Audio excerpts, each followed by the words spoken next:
Bismillahirrahmanirrahim. Assalamualaikum warahmatullahi wabarakatuh. Waalaikumsalam warahmatullahi wabarakatuh. Alhamdulillahirabbil alamin.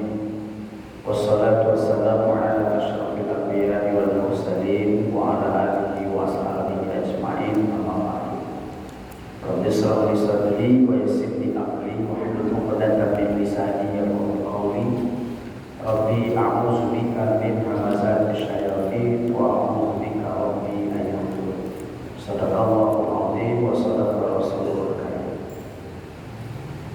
Yang kita hormati Bapak Ketua RW, Ketua RT, perangkat pemerintah yang hadir yang tak dapat kami sebut satu persatu, pengurus masjid Miftahul Jannah dan seluruh tokoh agama, alim ulama, jadi pandai, orang tua kami yang hadir, bapak dan ibu, bapak-bapak, sampai ibu, jemaah berwiridan masjid Miftahul Jannah yang dimuliakan Allah. Mari kita bersyukur kepada Allah Ta'ala. Malam ini kita diberikannya kesempatan duduk dan iktikaf, dan kita berbahagia niat kita untuk beriktikaf dalam masjid ini, ya Bapak, dengan niat nawaitu i'tikaf fi hadzal masjid lillahi ta'ala. Sengaja aku i'tikaf di masjid ini karena Allah Ta'ala. Maka mudah-mudahan selama kita berada dalam masjid ini banyak fadilahnya, didoakan oleh malaikat. Doa malaikat itu, Allahumma ighfir lahu warhamhu, ya Allah ampuni dia, sayangi dia. Itulah doa malaikat sampai kita pulang nanti.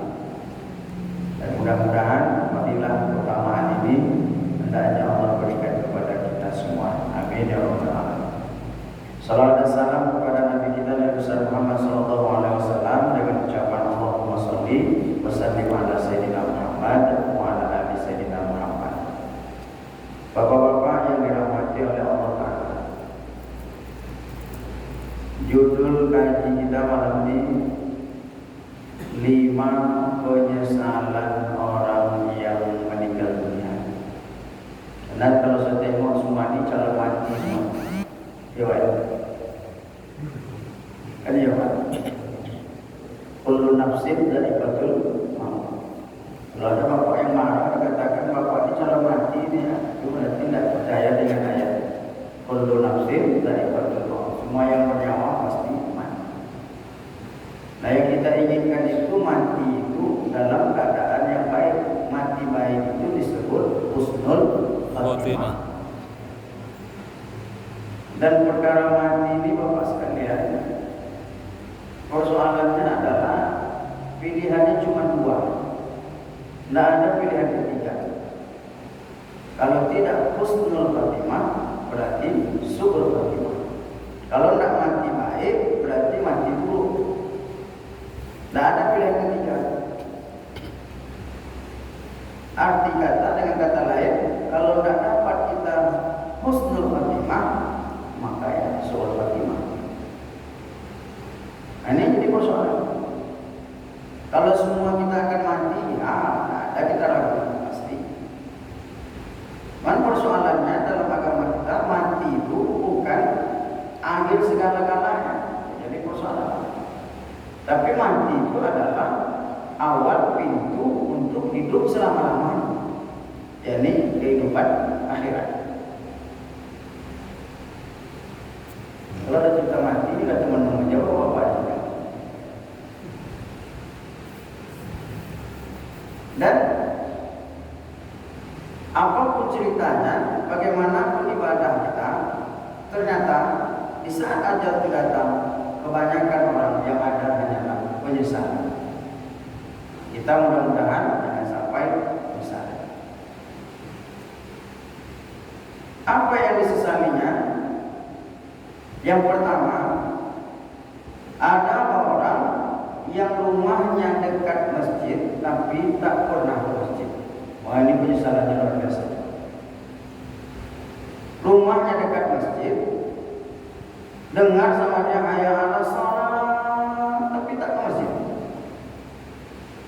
Itulah yang kami sesali saat kematian datang, sakaratul maut.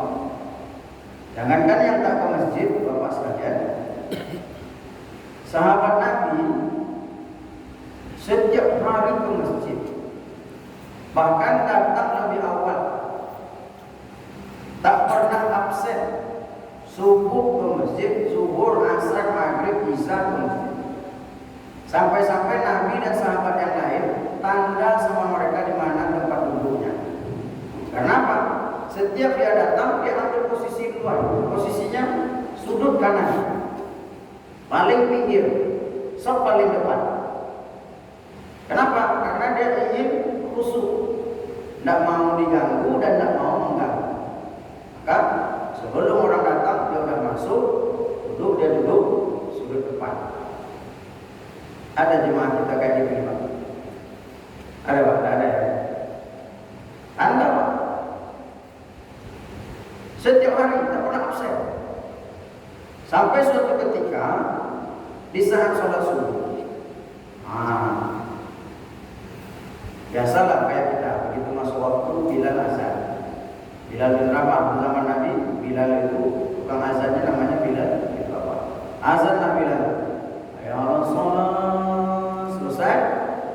As-salatu khairun minan naum. Selesai azan, tentu kita sholat sunat qabliyah subuh. Kalau ke masjid, sholat sunat qabliyah subuh, atau disebut juga sholat sunat fajar. Dan bapak-bapak sekalian, di antara sholat sunat qabliyah atau ba'diyah rawatib itu yang paling bagus, yang paling tinggi nilainya sholat qabliyah subuh. Kalau dapat kita jangan sampai tinggal. Kata Nabi, raka'atal fajri khairum minad dunya wa ma fiha. 2 rakaat salat sunat fajar, 2 rakaat salat sunat qabliyah subuh lebih baik daripada dunia dan segala isinya.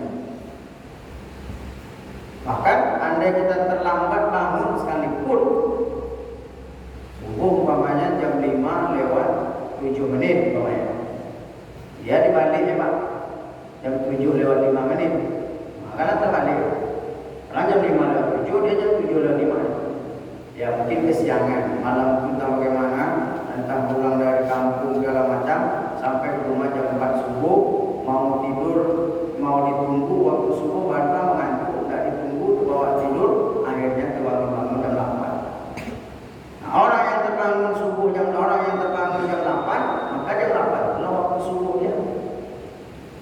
Andai terjadi ketiduran namanya, bukan sengaja tidur, tertidur namanya, bangun jam 8, ya sedapat mungkin tetap qabliyah subuh.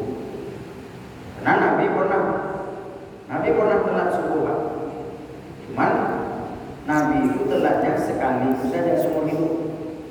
Nah, itu bedanya dengan kita. Kita hampir seumur hidup telat terus. Kalau Nabi sekali itu seumur hidup. Kebetulan musafir, terus tertidur, capek, tengah malam, tidur, baru terbangun. Dalam hadis disebutkan bahwa terbangun Nabi itu ketika terasa oleh dia panas matahari sudah terasa di pipinya. Nah berarti kan sudah lumayan pagi Pak. Ya sekitar jam 7, setengah 8 lah kurang kita. Nah lalu walaupun bangunnya setengah 8, Nabi tetap perintahkan Bilal azan, lalu jangan langsung komat qabliyah subuh. Apa hikmah kata para ulama kenapa Nabi pernah terbangun agak siang dan dia terlewat waktu subuh? Bukankah Nabi itu dilindungi oleh Allah Ta'ala? Ada Jibril yang akan membangunkan. Apakah tidak bisa Allah bangunkan Nabi pas waktu sholat? Tentu bisa. Jawabannya tentu bisa. Tapi di antara hikmahnya adalah agar kita umatnya ini dapat pedoman, dapat pelajaran. Kalau terjadi pada kita, nah itulah yang kita buat.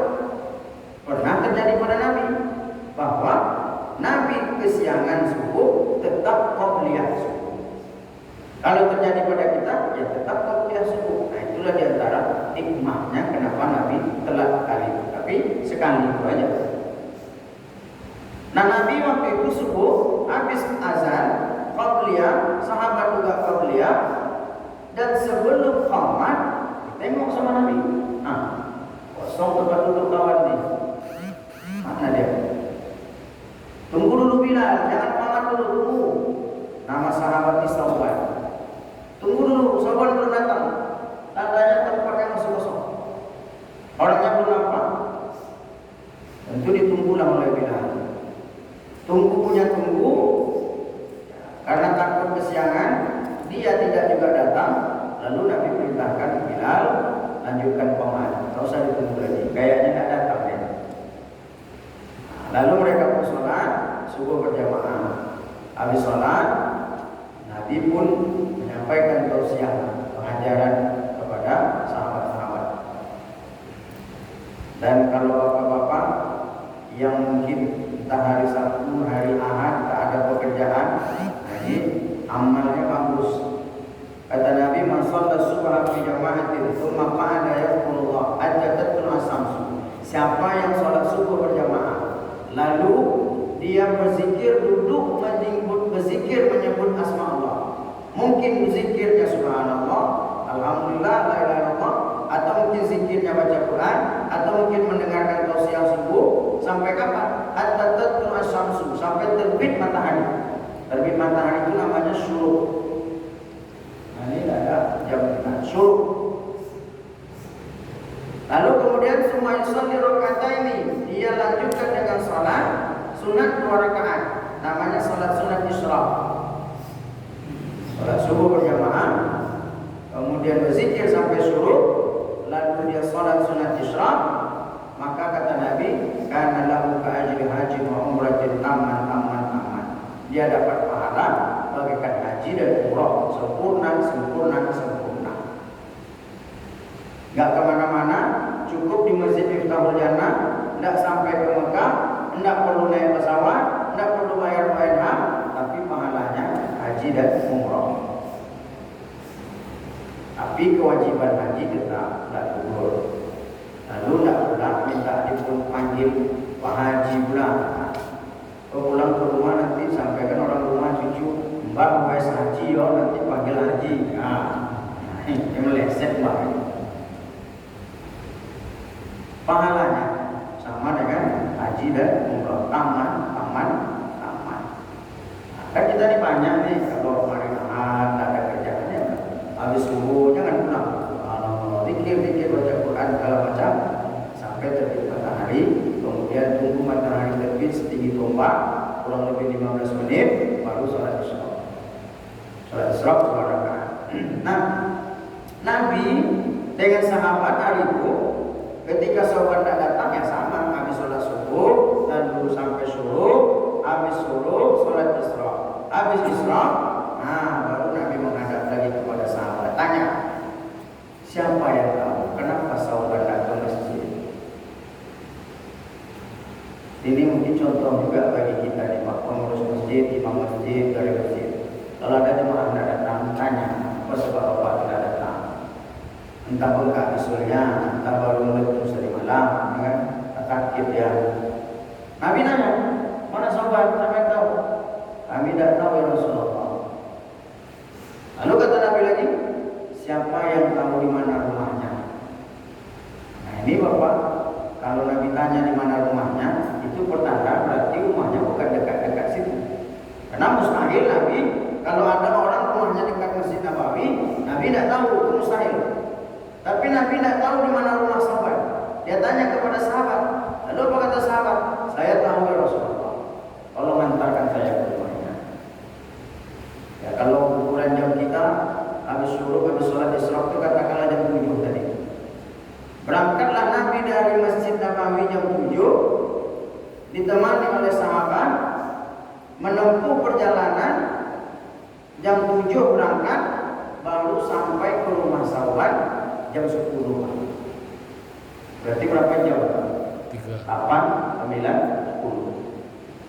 3 jam rumahnya dari masjid, tidak pernah absen datang ke masjid. Subuh ke masjid, zuhur ke masjid. Sampailah Nabi dengan sahabat yang mengawankan tadi ke rumah. Assalamualaikum.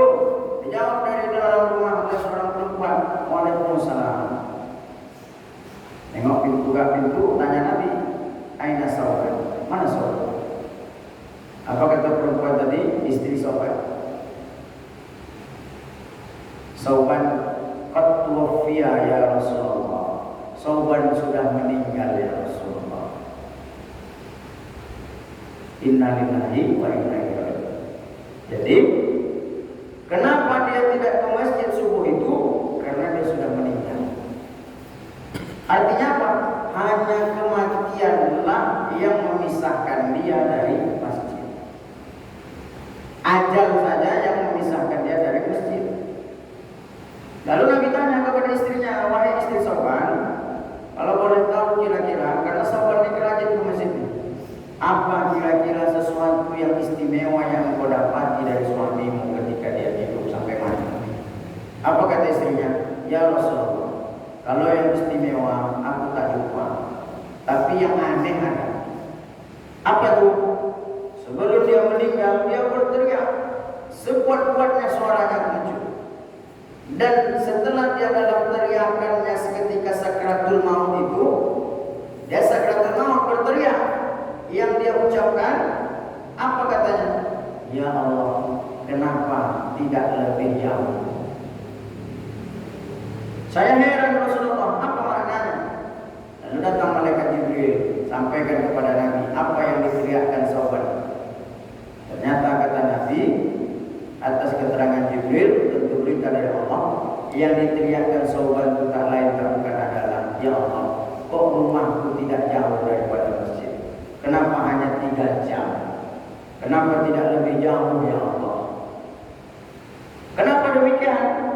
Karena ternyata Sauban yang setiap hari ke masjid dengan jarak tempuh 3 jam, begitu dia meninggal, diperlihatkan oleh Allah pahala-pahalanya, dibuka kembali perjalanan-perjalanannya tadi, maka pahala yang banyak itu pun Sauban masih merasa kurang banyak, masih menyesal. Kenapa rumahku tidak lebih jauh ya Allah? Bapak-bapak sekalian, dapat kita bayangkan kalau yang rumahnya 3 jam saja matinya masih menyesal, tak pernah absen. Lalu bagaimana kalau ada rumah kita batasnya dengan tanah masjid tapi tak ke masjid? Mohon maaf, tapi bukan bapak yang rumah dekat sini kan. Banyak rumah-rumah yang di perumahan-perumahanku bertahun atap antara atap rumahnya dengan atap masjid, tapi berat kaki melangkah ke masjid. Sementara kemana-mana sudah sampai. Nah maka poin yang pertama ini, mudah-mudahan kita bertekad, mari sama berniat, selagi masih ada umur panjang, badan sehat, insya Allah mulai besok subuh kita akan berusaha sekuat tenaga. Pahalanya banyak, bukan pula langkah ke masjid itu kata Nabi, langkah pertama menambah pahala, langkah kedua menggugurkan dosa, langkah lagi mengangkat derajat. Bayangkan, semakin banyak langkahnya semakin banyak pahala. Oh kami naik Honda Ustaz, nah itulah berapa banyak berhalimnya. Artinya apa? Semakin banyak usaha, semakin banyak pahala. Dan bapak sekalian, kalau tidak kita, siapa lagi yang mau isi masjid? Tidak mungkin kita tunggu orang dari pasar bawah karena kemarin sholat. Tidak mungkin kita tunggu pula orang dari negeri entah berantah datang. Dari musola dulu kabarnya di Miftahul Jannah, sekarang terjadi masjid.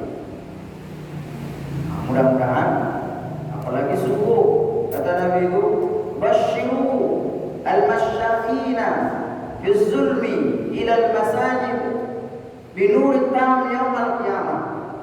Beri kabar gembira, kata Nabi, kepada siapa? Orang-orang yang ketika subuh di saat masih gelap berkenan melangkahkan kakinya ke masjid untuk sholat. Apa kabar gembiranya? Binuri tam yaumil qiyamah, mendapatkan cahaya yang sempurna di hari kiamat. Bayangkan Pak, itulah yang kita butuhkan di hari kiamat. Duit tak perlu lagi hari kiamat, tak ada lagi guna duit. Hari ini tak ke masjid karena duit banyak loh. Hari ini tak ke masjid kenapa? Karena rumah lebih nyaman, AC itu. Hari ini tak ke masjid kenapa? Macam-macam alasan. misal, itulah yang akan menjadi bekal besok. Nur, cahaya di hari kiamat. Cahaya itu apa di hari kiamat itu? Cahaya itulah yang nanti akan menjadi pertanda sebagai umatnya Nabi Muhammad. Kita ini besok ketika pada masyar hari kiamat mencari tempat berlindung, mencari tempat penolong. Akhirnya datanglah berbondong-bondong kepada Nabi Adam alaihissalam. Nabi Adam, tolong kami. Kami ini anak-anak cucu keturunan engkau ya Adam. Apa kata Adam?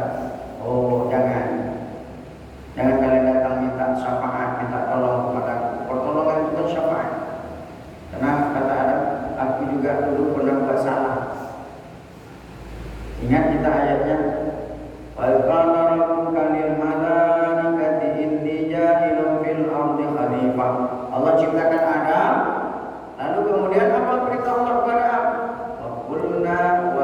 Wa qulna ya Adam uskun anta wa zawjukal jannah. Hai Adam, tinggallah di surga. Bawalah Hawa, ajaklah istrimu itu. Makanlah suka hati, pakailah semua yang ada dalam surga. Tapi satu aja kata Allah, la taqraba hadhihi syajarah. Jangan kau dekat pokok kayu satu ini. Tapi bujuk dari iblis laknatullah, Adam Hawa tergoda, akhirnya tercampak ke atas dunia. Aku juga pernah buat salah, kata Adam. Datang lagi kepada siapa? Kepada Nabi Nuh. Tolong kami Nuh. Apa kata Nabi Nuh? Oh, aku juga tak bisa. Kenapa? Jangan nolong-nolong kalian ini yang tak ada hubungan nasab sedikit bersama kalian, sama saya. Anakku saja tak tertolong. Kita ingat sejarah Nabi Nuh. Jika datang banjir bandang, lalu Allah hancurkan, tenggelamkan semuanya. Anaknya dia ajak, kanan, sini naik atas perahu bapak ini, kapal bapak ini, semua tenggelam. Tidak, biarlah aku naik pokok kayu itu ada tinggi. Tenggelam. Lalu tenggelam aku naik gunung dia, tenggelam. Kata Nabi Nuh, anakku saja tak selamat. Kemana mau kalian aku selamatkan? Maka akhirnya siapa yang bisa memberikan syafaat di hari itu? Nabi Muhammad. Tapi yang diberikan syafaat itu umatnya. Siapa umatnya? Itulah dia diantaranya mereka yang memiliki cahaya di hari kiamat. Kapan kita dapat cahaya itu? Bukan setelah mati. Sekarang, selagi hidup. Di antaranya adalah cahaya yang paling besar di saat mereka mau bersusah-susah di kala subuh, di waktu gelap, dingin, berangkat menuju ke masjid. Nah, ini poin pertama. Jangan sampai kita mati besok menyesal. Karena orang mati itu kata Allah Ta'ala, di saat kita sakaratul maut, Allah akan bukakan mata kita setajam-tajamnya. Dan Allah akan perlihatkan apa yang akan kita peroleh. Kalau dia dapat surga, nampaklah dia surga. Kalau dia dapatkan neraka, nampaklah dia neraka. Makanya banyak orang mati itu mata terbelalak. Ada yang memiliki ketakutan. Kenapa? Iblis di saat itulah kesempatan dia, peluang terakhirnya untuk menyesatkan orang ketika mau mati, sakaratul maut. Makanya kita diperintahkan laqinu mautakum la ilaha illallah. Talkinkan di pangkal telinga orang mau mati itu la ilaha illallah. Setelah ada orang sakaratul maut, tolong. Bagaimana menolongnya Ustaz? Talkin la ilaha illallah. Bisikan la ilaha illallah. Pelan-pelan. Maka akhiru kalami la ilaha illallah dakhala jannah. Barang siapa yang mati, ujung kata yang keluar dari mulutnya adalah la ilaha illallah, surgalah baginya. Nah, mati seperti inilah kita cari. Nyata ayah atau siapapun yang ada di sisi kita ketika sakaratul maut, bantu. Nah, bagaimana caranya Ustaz? Ya.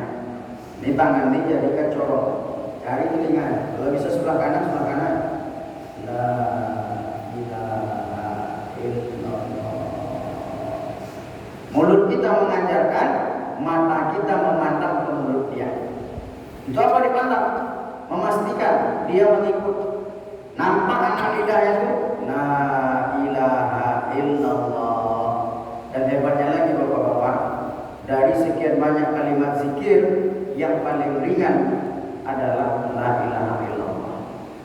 Kenapa? Karena hanya kalimat la ilaha illallah lah yang ketika kita ucapkan tidak perlu menempelkan, mempertemukan bibir kita yang atas dan yang bawah. Kalau subhanallah masih berjumpa, masih jumpa, atas bawah harus ketemu. Kalau tidak bisa. Subhanallah. Alhamdulillah masih jumpa. Allahu akbar masih jumpa. La haula wala quwata illa billah masih jumpa. Tapi la ilaha illallah tidak jumpa, atas bawah tidak jumpa. Tapi walaupun ringan, banyak orang tak bisa mengucapkan ketika sakaratul maut. Apa sebab? Amalnya ketika itu. Nah, maka poin pertama ini kita ingin jangan sampai mati menyesal. Masjid dah dekat, masjid dah besar, masjid dah terang, masjid pokoknya dah lengkap lah masjid dah. Mudah-mudahan betul-betul namanya Miftahul Jannah, kunci surga. Amin. Dua, yang disesali orang besok apa dia? Orang punya duit banyak tapi tak mau bersedekah, tak mau berinfak, tak mau dipakai untuk di jalan Allah Ta'ala. Ini menyesal. Karena teriakan sauban yang kedua dan yang ketiga berkaitan dengan sedekah. Apa teriaknya? Yang kedua, ya Allah, kenapa tidak semuanya? Yang kedua, ya Allah, kenapa tidak yang baru? Yang ketiga, ya Allah, kenapa tidak semuanya? Ini teriakan sauban. Lalu datang Jibril kasih kabar kepada Nabi. Apa makna teriakannya? Ternyata ketika dia mau mati tadi, Allah tampakkan perjalanan-perjalanan hidupnya itu, sauban pernah bersedekah. Waktu itu dia makan roti, lalu kemudian datang pengemis, minta. Dipotongnya lah roti dibagi dua, separuh untuk pengemis, separuh dia makan. Dia minum susu segelas, dia bagi dua, setengah untuk pengemis, setengah dia minum. Itulah yang dia sisali. Kenapa tidak semuanya dikasih oleh Allah? Kenapa nampakkan di pahalanya? Kalau setengah dikasih di pahalanya, setengah saja pahalanya sudah sedemikian rupa. Kalau semuanya dikasih, kok tidak semuanya? Menyesal ya. Tidak semuanya. Kok tidak yang baru? Karena ketika musim dingin, pernah suatu hari sauban keluar dari rumah mau pergi ke masjid sholat. Turun dia dari rumah, dingin. Padahal dia sudah pakai mantel, sudah pakai jas, sudah pakai jaket dingin, tapi masih dingin. Balik dia ke rumah, ambil satu lagi mantel, jas dingin. Lalu dia pakai. Cuman yang kedua ini, lapis di luar ini, yang udah second, yang udah agak lama. Tidak pula jelek-jelekan, tapi udah second dan udah pakai. Yang di dalam yang baru. Terus dia berjalan, sebelum sampai ke masjid, jumpa lagi orang miskin. Orang ini tak punya jaket, kedinginan. Oleh sahabat dia buka jaket lapis yang luar, yang second tadi dia sedekahkan. Nampaklah ketika dia sakaratul maut menyesal. Kok tidak yang baru lah aku sedekahkan dari itu ya Allah. Artinya Bapak-bapak sekalian, ternyata jangankan yang tidak bersedekah, yang bersedekah saja masih menyesal. Padahal tidak tanggung-tanggung, satu roti dipotong dua, masih menyesal. Hanya ada ayat kata Allah Ta'ala, wa anfiqu mimma razaqnakum min qabli an ya'tiya ahadakumul maut fa yaqula rabbi laula akhartani ila ajalin qarib fa asaddaqa. Ini tangisan penyesalan orang-orang yang sudah meninggal, yang dulu ketika hidup tidak bersedekah. Kata Allah, wa anfiqu, berinfaklah kalian, sedekahkanlah apa yang kami rezekikan kepada kalian sebelum datang kematian. Kenapa? Karena orang-orang mati itu mereka berkata kepada Allah, apa kata mereka? Laula akhartani ila ajalin qarib. Oh ya Allah, kenapa dulu tak engkau kasih kami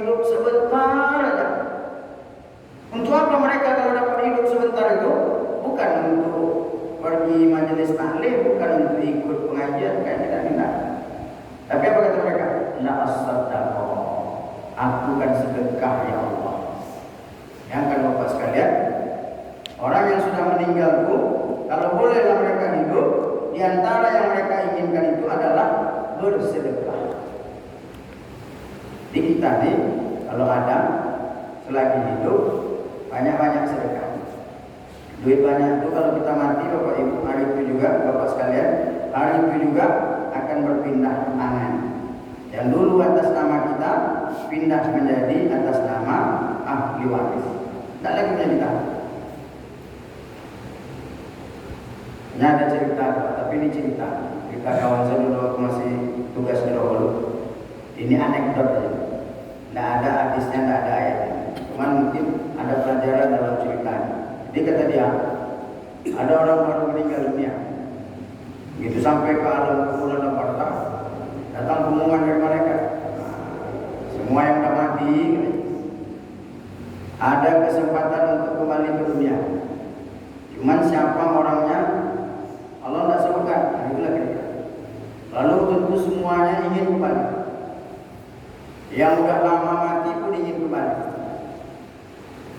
Karena semuanya ingin kembali, lalu kemudian diadakan kemudian siapa yang akan kembali. Ternyata dia yang baru meninggal kurang lebih 3 bulan, masuk 4 bulan. Diundi dia juga dapat. Diundi dia juga dapat. Nah, akhirnya karena hasil undiannya itu dia terus, dia dah diberi kesempatan. Naiklah dia ke atas dunia dibalik. Cuman dia melihat orang hidup, orang tak bisa melihat dia. Datang dia ke kantornya. Oh, udah berganti Pak. Ternyata tempat duduk dia kemarin, kantor dia kemarin, jabatan dia kemarin sudah ditunggu orang. Malah nasib. Pergi pula dia ke harta-hartanya, ditengoknya mobil, tengok rumah, sudah berganti. Masuk dia ke kamar istrinya, dah berkawan bini Pak. Coba namanya. Nah, dah habis 3 bulan lebih, habis masa idah. Dan nikah dia boleh. Awak tahan-tahan juga. Datang pengumuman Bapak Ibu, masjid kita ini masih dalam tahap perluasan, masih dalam tahap pembangunan. Mari kita gotong royong sama-sama sumbang nyumbang. Nyumbang juga, tapi tak sesuai dengan apa yang diberikan Allah kepada kita. Alhamdulillah. Idza mata ibnu Adam inqata'a 'amaluhu illa min thalasin. Kalau mati anak cucu Adam, kata Nabi, putus semua amalnya kecuali 3. Amal yang putus itu mana? Nih, ikut pengajian ini putus. Tak ada lagi pahala. Pahala kita malam ini dapat kita kerjakan, dikasih Allah pahala, dah. Pahala baca Quran. Selagi kita baca, dapat pahala. Kalau kita meninggal, tak ada lagi pahalanya, karena tak bisa kita baca. Tapi ada amal, walaupun dia sudah meninggal, pahalanya tetap mengalir. Antaranya apa? Sedekah jariyah, sedekah. Makanya orang-orang meninggal tadi, kenapa dia ingin hidup untuk bersedekah? Karena mereka sekarang baru nampak dia. Oh, yang banyak sedekah, banyak kiriman pahalanya. Saya sekarang ini sedekah ada 2 hidup, tapi tak banyak. Makanya kalau dapat hidup, saya mau sedekahkan. Oh, harta yang saya tinggal itu ternyata habis dibantai anak-anak ahli waris saya. Maka dia pengen hidup lagi untuk bersedekah. Nah, Bapak sekalian rahmatullah. Poin yang kedua, mari andai hari ini Allah titipkan kita uang kelebihan harta, banyak-banyak sedekah. Memang sedekah ini kalau belum terbiasa berat. Makanya Nabi mengajarkan ittaqun nar walau bisikki tamrah. Jagalah dirimu walau setengah biji kurma. Artinya apa setengah biji kurma? Bersedekah dengan setengah kurma dapat memelihara diri kita dari siksa api neraka. Kenapa Nabi sebut setengah kurma? Melatih sedekah itu dari kecil-kecil dulu, sedikit-sedikit dulu, dan terbiasa sedikit-sedikit, maka akan menjadi kebiasaan lalu naik dia. Ya Abu Dzar, wahai Abu Dzar, kata Nabi, "Iza tabahta, kalau engkau masak sayur, Aksir ma'aha, banyakkan minyaknya, banyakkan kuahnya. Untuk apa? Belajar sedekah. Dari sedekah kuah. Tidak pula ini hadis kita praktekkan mentah-mentah. Nanti bapak bilang sama orang rumah pulang dari sini, banyakkan kuahnya, nanti kita sedekah kuah ke goreng masjid. Nah, ya, masukkan ada daging ayam itu sepotong-potong. Ya. Ini belajar sedekah. Padahal janji Allah Ta'ala bahwa la yanqusu malun min shadaqah, tak akan berkurang harta dengan sedekah. Yakinlah. Yang ada apa? Mathalul ladzina yunfiquna amwalahum fi sabilillah kamathali habatin ambatat sab'a sanabil fi kulli sumbulatin mi'atu habbah. Perumpamaan orang yang bersedekah di jalan Allah bagaikan menanam satu biji benih. Satu dia tanam tumbuh 7 cabang. Dari yang 7 cabang tumbuh 100. Artinya apa? Wallahu yudha'ifu liman yasha. Bahkan Allah bisa melipat gandakan lagi lebih daripada itu bagi yang dia inginkan. Satu dia sedekahkan 700 balas dari Allah Ta'ala minimal. Kenapa? Allah bisa lebih daripada itu. Nah, orang yang yakin terbuka pintu hatinya, dia tak akan segan-segan bersedekah. Ini poin yang kedua. Yang ketiga, apa penyesalan orang-orang yang mati itu? Bagi bapak yang rajin membaca surah Al-Mulk, dalam ayat yang ke-10 Allah katakan, wa qalu law kunna nasma'u aw na'qilu ma kunna fi ashabis sa'ir. Mereka berkata, kalau dulu kami mau mendengar, kalau dulu kami mau berpikir, pastilah kami tidak akan masuk ke dalam neraka sa'ir. Apa maknanya? Orang akan menyesal. Yang ketiga yang disesalinya apa? Dulu ketika hidup tak mau mendengar. Mendengar apa? Mendengar pengajian, mendengar ceramah. Kalau wirid-wirid di rumah ramai, penuh, giliran pengajian di masjid, nah inilah dia. 2, 3, 4, 5, 200 orang bilang. Ya Pak? Dengan bayar dan angan-angannya masing-masing. Jadi Pak, yang kalau yang tidak datang karena uzur yang tidak datang karena uzur, sekarang memang tidak menyesal ya. Mungkin dia asik dengan handphone di rumah, mungkin dia asik dengan TV, mungkin ada yang asik maaf sedang main apa itu Pak? Main ganja, main batu domino. Yang kita khawatirkan inilah ya. Kalau orang sedang dengarkan ceramah, duduk pengajian di masjid, kalau dia mati, insya Allah matinya husnul khatimah. Karena kata Nabi, man kharaja fi talabil ilmi wa huwa fi sabilillah hatta yarji. Siapa yang keluar rumah untuk menuntut ilmu, dia sama dengan orang yang berjihad di jalan Allah sampai dia pulang. Pahala orang berjihad, kalau mati syahid, orang mati syahid, surga husnul khatimah. Kita kan ini yang kita ingin, mati dalam keadaan husnul khatimah. Kalau kami mau berpikir, alangkah indahnya nanti dapat kita berita pulang dari sini, telepon oleh Ustaz Imran, Ustaz, bapak yang datang tadi malam itu ada satu yang meninggal Ustaz. Tadi malam jam 3 subuh dini hari. Oh, innalillahi wa inna ilaihi raji'un. Tapi meninggalnya sangat luar biasa Ustaz. Apa itu? Ternyata dia meninggal di depannya sedang terbentang Al-Quran. Menurut anak yang tinggal dengan dia Pak Ustaz, memang setiap malam dia tidak pernah meninggalkan amal sholat tahajud, dan setelah tahajud dia tak pernah lupa membaca Al-Quran. Maka mati sedang baca Quran. Karena kata Nabi, orang mati besok sebagaimana kebiasaan hidupnya.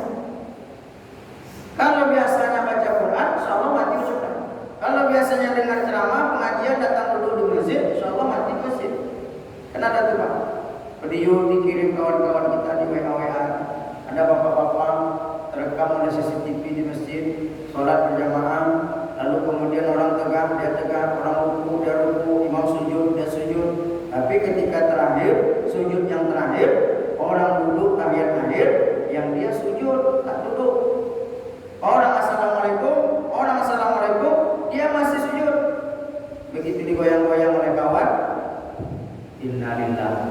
Inilah kematian yang kita harapkan. Kenapa? Karena kebiasaannya sholat berjamaah di masjid. Tapi Pak, kalau sempatlah ada orang pengajian di masjid Miftahul Sana, sementara mereka sedang ibu mereka mau mati. Oh, apa kata dokter? Serangan jantung. Cari, aku sebab serangan jantung. Balaknya 3 buah nak keluar. Coba lah ya.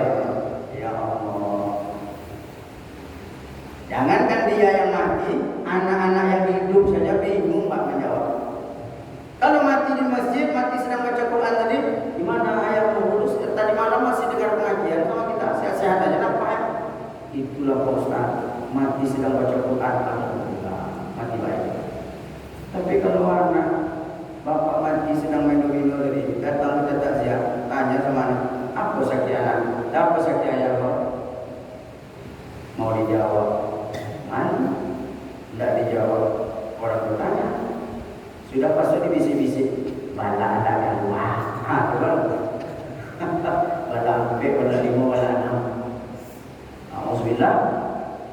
Maka penyesalannya besok, laukunna nasma'u au na'qilu. Kalau mau aja kami pakai ini otak, ya, pikir bahwa dunia ini akan berakhir, bahwa hidup yang sebenar hidup itu adalah besok setelah mati, maka pasti mereka akan mau mendengar, mau datang. 3. Mohon maaf Ustaz Ibrahim, jadi saya tadi jam 9 lewat sedikit apa Pak ya? Lanjut Pak, ada 5, 3 Pak. Hah? Lanjut. Yang keempat, apa penyesalan besok? Adalah orang-orang yang meninggalkan usaha dakwah.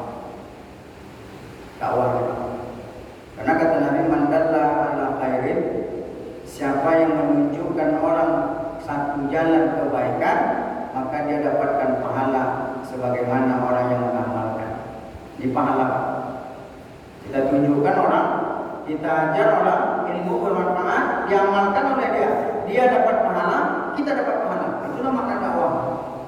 Jadi kalau ada orang, dia punya ilmu, sekolahnya agama, punya pemahaman, tapi tak mau mengajak orang, tak mau menyampaikan, tak mau menggunakan ilmunya, maka ini orang besok termasuk orang yang menyesal.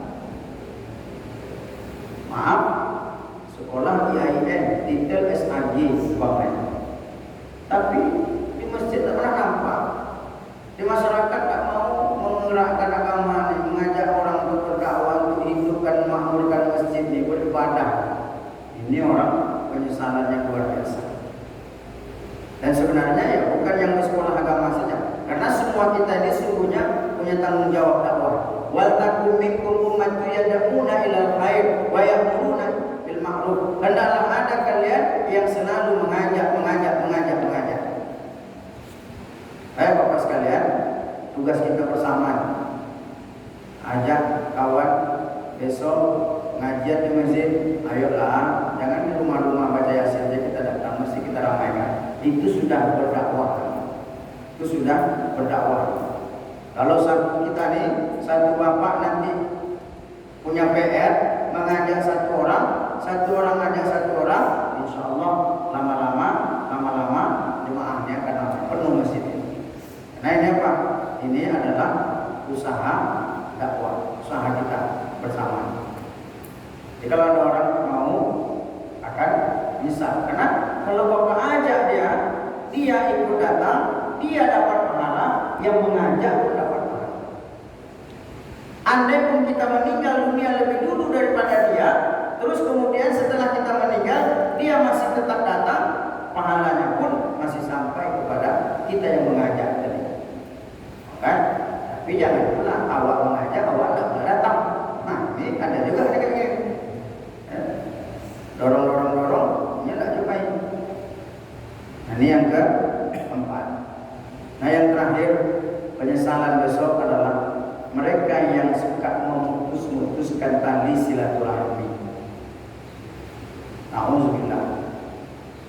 Karena besok dari kiamat itu Isnani la yanzurullahu ilaihima yaumal qiyamah. Dua yang tak akan ditengok Allah di hari kiamat. Tak ditengok bukan berarti Allah tak bisa melihat dia, bisa sembunyi. Tidak, maknanya tidak dilihat di sini, tak mendapatkan pertolongan dari Allah. Siapa mereka? Qati'ur rahim, yang memutuskan tali silaturahim. Pokoknya mulai hari ini sampai mati tak kusapa, tak kutegur lagi, tak pinjak rumahnya lagi. Ini putus silaturahim. Alhamdulillah. Sampai hari kiamat besok, jika dihadapkan persidangan Allah Ta'ala, nah ternyata kalau dosa kita dengan Allah bisa dengan bertobat, bisa dengan istighfar, mandi taubat, salat sunat taubat. Ma min muslimin yuznibu dzamban thumma yatatahhar. Kalau ada orang Islam berdosa lalu ia mandi, namanya mandi taubat, lalu dia berwudu, thumma yusalli rak'ataini, lalu dia salat sunat, namanya salat sunat taubat. Usolli sunat taubat di rak'ataini adaan lillahi ta'ala, sengaja aku salat sunat taubat 2 rakaat karena Allah Ta'ala, illa ghafarallahu lahu, maka Allah pasti akan ampunkan dosanya, karena Allah Ghafur, Maha Pengampun, Maha Pengasih, Maha Penyayang. Walaupun dosanya sebanyak putih pasir di pantai, tapi ampunan Allah jauh lebih banyak. Tapi kalau dosa saya dengan Bapak, kalau Bapak tak izin, tak maafkan, maka akan menjadi hutang di hari kiamat. Nah, inilah penyesalan bagi orang yang selalu merusak hubungan silaturahmi ketika hidup di dunianya. Besok semua orang akan minta. Datang orang kepada Nabi bertanya, ya Rasulullah, inna fulanatan taqumul lail wa tasumul nahar. Ada tetangga kami itu rajin sholat tahajud malam, tak pernah tinggal tahajud. Rajin puasa sunat Senin Kamis dia puasa ya Rasulullah. Ayamul Bait 13, 14, 15 setiap bulan puasa ya Rasulullah. Lalu dia juga kerjakan puasa Asyura, puasa Arafah, puasa sunat dia tetap kerjakan ya Rasulullah. Tapi sayang, tu'ti jironaha bilisaniha, lidahnya tajam, kalau bercakap sakit hati orang ya Rasulullah. Kalau dia berkata-kata tersinggung perasaan orang ya Rasulullah. Tetangganya banyak yang tak baik dengan dia ya Rasulullah. Bagaimana dia? Apa kata Nabi? La khaira fiha wa hiya min ahli nar. Tak ada pahalanya, bahkan dia pun masuk ke dalam neraka jahanam. Alhamdulillah. Nah, maka 5 ini mudah-mudahan Bapak sekalian menjadi renungan bagi kita malam ini. Mari sama-sama kita persiapkan agar jangan sampai nanti ketika datang kematian kita menyesalinya. Ini ada apa saya sampaikan? Banyak maaf dan terima kasih. Bagaimana biasanya Pak? Langsung doa. Kita tutup dengan berdoa. Mudah-mudahan Allah kuatkan, Allah mudahkan mengisi sisa-sisa umur ini tetap beribadah, istiqomah hingga akhir hayat datang, wafat hendaknya dalam keadaan yang husnul khatimah. Amin. Al-hazini wa kulli niyatin sahihah. Al-Fatihah. A'udzu billahi minasy syaithanir rajim. Bismillahirrahmanirrahim. Alhamdulillahi rabbil alamin. Ar-Rahmanir Rahim. Maliki yaumiddin. Iyyaka na'budu wa iyyaka nasta'in. Ihdinas siratal mustaqim. Siratal ladzina an'amta 'alaihim ghairil maghdubi 'alaihim waladdallin. Amin. A'udzubillahi minasyaitonir rajim. Bismillahirrahmanirrahim. Alhamdulillahirabbil alamin. Hamdan syakirin, hamdan na'imin, hamdan yuwaffi ni'amahu wa yukafi'u mazidah. Ya Rabbana lakal hamdu kama yanbaghi li jalali wajhikal karim wa 'azimi sultanik. Allahumma shalli wa sallim wa barik ala sayyidina Muhammad wa ala alihi wa ashabihi ajma'in. Allahumma ighfir lana dhunubana wa liwalidina warhamhum kama rabbawna shighara. Allahumma ighfir lil muslimina wal muslimat wal mu'minina wal mu'minat al-ahya'i minhum wal amwat. Rabbana zalamna anfusana wa illam taghfir lana wa tarhamna lanakunanna minal khasirin. Rabbana la tu'akhizna in nasina aw akhtana. Rabbana wa la tahmil alaina isran kama hamaltahu 'ala alladhina min qablina. Rabbana wa la tuhammilna ma la taqata lana bih wa'fu 'anna waghfir lana warhamna anta maulana fansurna 'alal qawmil kafirin. La ilaha illa anta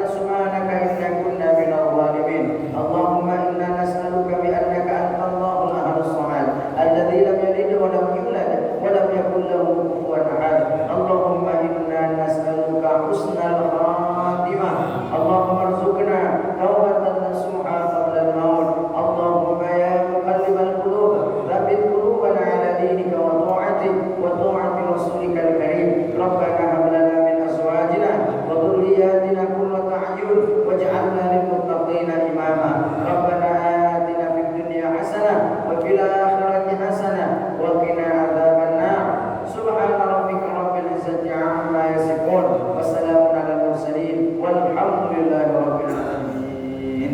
Taqabbalallahu minkum minna wa minkum taqabbal ya karim. Banyak maaf, terima kasih. Sehat. Assalamualaikum.